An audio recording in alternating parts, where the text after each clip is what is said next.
On the night of November 16th, 1581, Ivan the Terrible did something that broke him completely.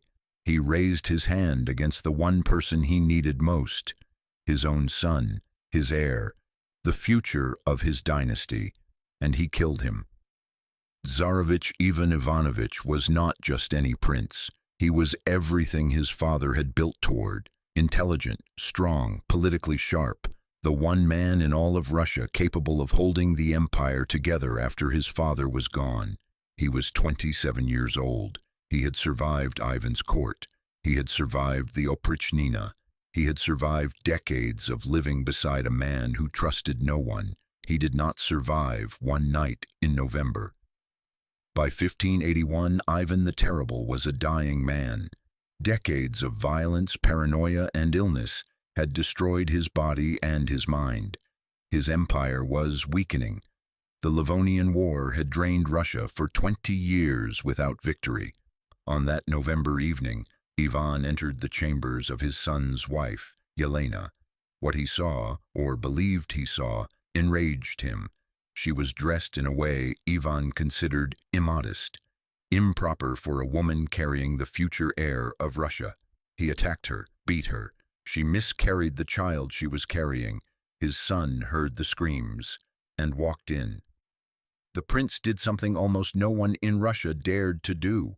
He confronted his father.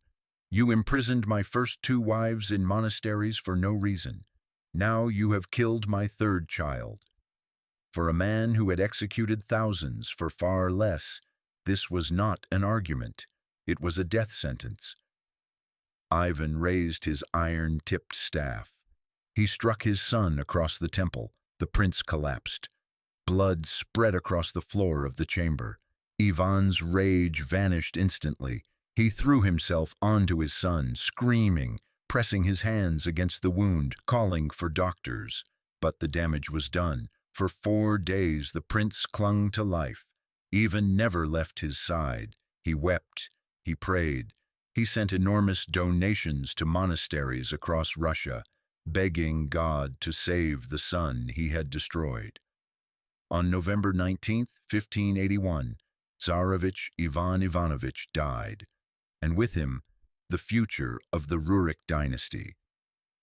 In 1963, Soviet scientists opened the tombs in the Kremlin and examined the bones of both Ivan and his son. The prince's skull had dissolved entirely, destroyed by groundwater over 4 centuries. No physical evidence of the blow could be confirmed or denied, but the chemical analysis revealed something unexpected. The prince's bones contained mercury and arsenic far above normal levels. Some historians argue he was poisoned, that the murder story was invented by Western and Polish agents to destroy Ivan's legacy.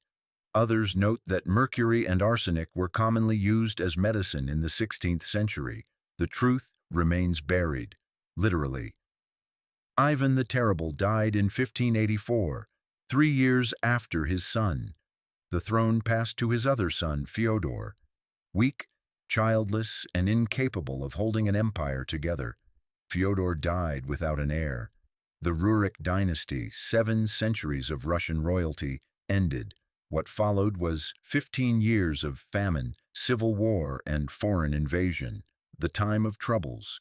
One moment of rage, one swing of a staff, and an empire unraveled. That is shadow history.